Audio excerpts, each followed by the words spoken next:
Hello friends, welcome to TrendTechGuides. Today I will guide you through how to remove video background in Canva. So let's start.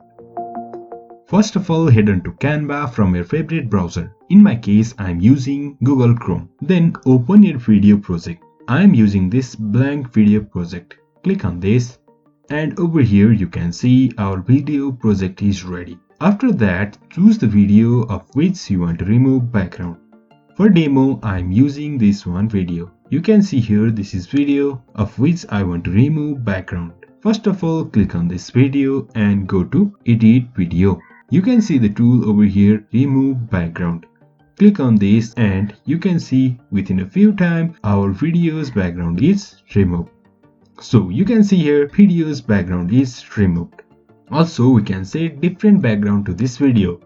First of all, I will choose one background.